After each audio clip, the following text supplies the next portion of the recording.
Հաղարծին գյուղի վերևը, ու այդտեղ ունեցած կոտորածի մի մասը գտնվում է Դիլիջան ազգային պարկի տարածքում,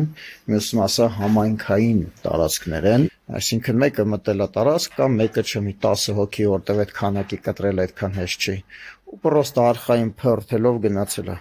Այդտեղ կան աշխատող մարդիկ, ովքեր գումար են ստանում այդ ամեն ինչը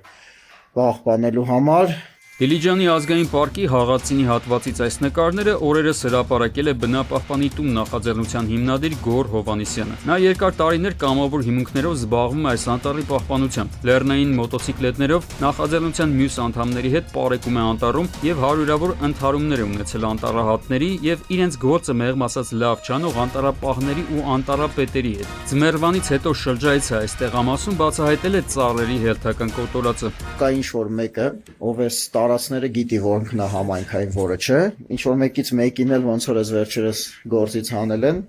ու այդ տարածները ավեր է կատարվում։ Կտրելու, կտրտելու, տեղափոխելու համար այստեղ ամիսով գործ են արել։ Այսինքն ամիսով այստեղ ոչ մեկ չի եկել, ասել ախպեր, ես ինչ եք անում։ Այսինքն լոգիկ է, բոլորն էլ տեղյակ են, ովքեր պարտավոր են տեղյակ լինեն։ Դիլիջանի ազգային պարկի այս հատվածներում համայնքի եւ պարկի սահմանները շատ անհասկանալի են գծված։ Այսինքն ֆիզիկապես հնարավոր է գտնվես անտառում, բայց դե յուրե այն համարվի համայնքի տարածք։ Ըստ այդմ, այդ տարածքի եւ ուրեմն դրա վրա աճող ծառերի մասով գործեն այլ օրենքներ։ Սա չի նշանակում, որ մարդիկ իրավունք ունեն այստեղ աճ ու ձախ ծառեր հատել։ Տեսնում ենք, որ դրանք գտնվում են այս դաշնագույն գոտում հիմնականում այստեղ սահմանային է ազգային պարկի տարածքի հետ եւ դա ըստ էության նշված է որպես համայնքահեն արոտավայրեր, այսինքն այստեղ այո, այսինքն դե ֆակտո ինքը անտառային տարածք է։ Արբանյակին չես խափի։ Այսեր Ղազարյանը պարբերաբար արբանյակային լուսանկարները տարբեր ֆիլտրերով համադրում է պետական կառավարման համակարգերում կիրառվող քարտեզների հետ։ Հետաքրքիր պատկեր է ստացվում։ Անտառների քարտեզագրման խնդիրներից ճարպիկ ծառահատները տեղը տեղին օգտվում են։ Այս հատվածում մենք ունենք անտառացած տարածք։ Ինքը արդեն ըստ էության այս հատվածում հիմա միացնում եմ արբանյակային պատկերը Դիլիջանի ազգային պարկի հյուսիս-արևմտյան թևում է, տեսնում եք, տակը անտառացած տարածք է, բայց նոր կառավարման պլանի, այսինքն գործող կառավարման պլանի ուրեմն պատկերով հողերի, հողածածկույթի եւ հողերի կառավարումով ինքը տրված է դեղին գույնով, այսինքն տրված է արոտավայր։ Այսինքն սրանից հետևություն, որ եթե մի օր գնաս եւ տեսնես, որ նշված անտառային տարածքում ծառ չի մնացել, քեզ ցույց են տալու անտառների կառավարման պլանին կցված քարտեզը, որում նշված է, որ այստեղ երբեք էլ չի եղել անտառ, եւ թող գրողի ծոցը գնան արբանյակն էլ ծառեր պատկերող ճշգրիտ նկարներն էլ։ Համայնքապատկան անտառների ճակատագիրը պարզ է, ամենայն հավանականությամբ դրանք կամաց կոչնչացվեն։ Իսկ ինչ է լինելու բուն ազգային պարկի եւ հայ անտառի հաշվեկշռում գտնվող անտառների հետ։ Եթե անտառապետը ու անտառապահը իրենց աշխատավայրում են գտնվում, ամիսներով միտեղ գործանես, որտեղ մարդիկ գործի են գալիս ու երբ որ սարերով այդ բենզասղոցի ձայնը տարածվում է, հնարավոր է այդ մարդիկ տեղյակ չլինեն էլ մի կողմ, ինչքան է շանսը, որ իրանք տեղյակ են եղել ու այդ ամեն ինչի մեջ խառնված չեն։ Տարիներ առաջ խոսվում էր այս խնդրի մասին։ Անտառը լիճ չէ, որ նավակդ որ կողմից ուզես դուրս բերես սափ։ Կան մի քանի ճանապարհներ, որոնք հավուր պատշաճի հսկելու դեպքում, ասենք տեսախցիկներով, ոչ մի մեքենա չի պլստա աննկատ։ Հետիոտն ծառ դուրս չես բերի անտառից։ Հենց այսօր անտառի մեջ բանով սվարկով կտրած պոկած ուղեփակոց են գտել։ Ու դրա վերևը արդեն տասնյակներով կտրած թարմ կտրած ծառեր։ Ժամանակակից տեխնոլոգիաներով անտառը վերահսկելը լրիվ ռեալ է, բայց այդ դեպքում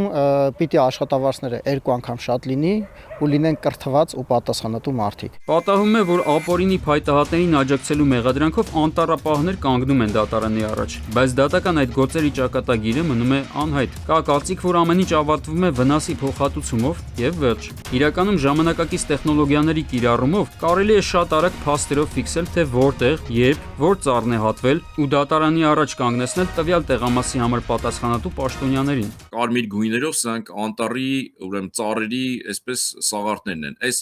մուգ գույնի բացվածքները սրանք ոչ անտառային այդ բացված պատուհաններն են, միջ ծառային հատվածներն են կոպիտ ասած։ Այսինքն եթե այդտեղ լինում է թարմ հատում համատարած, ինքը այսպիսի պատկեր է ստեղծում, իսկ եթե հին հատում է, ինքը մի փոքր կանաչ զանգվածով տակից լցվում է։ Այստեղ անտառապահները ներկայացնում են հերթապահ մի պատճառաբանություն։ Ես աշխատում եմ մինչև ժամը 6-ը, ծառերը կտրել են 6-ից հետո։ Կարճ ասած տեղում չէի, տեր չեմ։ Ենթադրվում է, որ այս խնդիրը լուծվելու է էկոպարեկային ծառայության ներդրման միջոցով։ Տավուշում այս տարի հիմնվելու է համապատասխան վարչություն, եւ ծառայողները անտառներում պարեկելու են 24/7 ռեժիմով։ Այդ նույն մարդիկ, ովքեր այն որ կողքից նայում էր կամ կողքից լսում էր, ամենայն հավանականությամբ խառն էին այդ process-ի մեջ կամ տեղյակ էին ու թքած ունեին անտառների վրա ու համարվում էին անտառապահ, հիմա համարվելու են պարեկներ ու ավելի բարձր աշխատավարձ են ստանալու։ Նմանատիպ կապերը, նմանատիպ հարցադրումները բացառելու համար աշխատակիցները իրենց հանդերձանքի վրա պարտադիր պայմանով կրում են չանջատվող բացառությամբ սննդի եւ հանգստի ժամերին տեսախցիկներ, որը որ ֆիքսում են նրանց յուրաքանչյուր քայլը, յուրաքանչյուր խոսակցությունը, յուրաքանչյուր գործողությունը։ Էկոպարեկային ծառայության ներկայացուցիչները սակայն հավաստում են, որ ծառայողներին աշխատանքի են ընդունելու քննության միջոցով, իսկ տեխնացուները պարտադիր պետք է բարձրագույն կրթություն ունենան։ Փորձում ենք այս նոր ծառայության մեջ ներգրավել նոր անձինք, որոնք որ պետք է ունենան բարձրագույն կրթությունը եւ ծանոթ չլինեն այդ նախկին համակարգերին, սխեմաների։ Ծառայության մեկ այլ վարչություն էլ զբաղվելու է այս տեսախցիկների նկարահանածը վերծանելով եւ անտառահատների հետ կապերը բացահայտելով։ Մենք գիտենք, որ որոշակի խնդիրների մենք բախվելու ենք։ Մենք նմանատիպ խնդիր ունեցել ենք արդեն նույնիսկ 2024 թվականին, երբ որ նոր առաջի տարին էր, Սևանա լճի Սիգի արդյունագործական ворսի շրջանակներում կհիշեք, երբ որ այնտեղ Սիգի ворսով զբաղվողները լուրջ խնդիրներ առաջացավ իրավապահ մարմինների հետ, բախումներ, հետագայում ձերբակալություններ։ Կկարողանան երիտասարդ ամփոփ եւ այս սև բիզնեսից անտեղյակ մարդիկ կանխել ծառայհատումները։ Անտառները որպես կանոն հատում են ոչ թե սովորական քաղաքացիները, այլ կազմակերպված խմբերը։ Ենթադրվում է, որ հատկապես շինափայտի եւ փայտածուխի առևտուրը լուրջ եկամուտ են ապահովում այդ խմբերին։ Օդում կախված լուրերի համաձայն կան մաֆիաներ Հայաստանի բոլոր անտառներում, ծանոթներ, պաշտոնյաներ ու կա բաղաղուց, հղկված արդեն բիզնեսներ, մեքենաներ, որոնք գնված են հատուկ դրա համար ու չկա կոնկրետ լուրջ քայլ սիստեմատիկ դրանք վերացնելու։ Ավելի շուտ իմ տպավորությամբ կան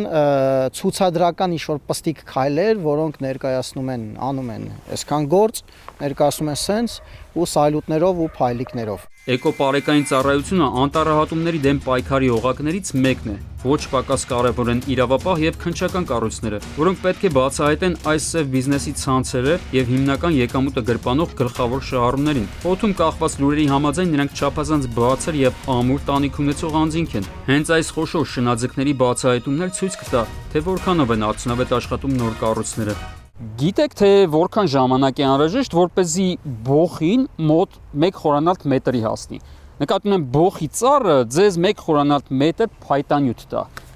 Մոտավորապես 30 տարի, կախված գրունտից եւ կլիմայից։ Իդեպ սա բոխի չի, որպես ինֆորմացիա։ Իսկ ինչքան ժամանակ է անհրաժեշտ, որպեսզի 1 խորանարդ մետր բոխին վառվի 20-ից 30 ժամ, կախված փայտի չորությունից։ Հիմա համեմատեք 30 տարի եւ 30 ժամ։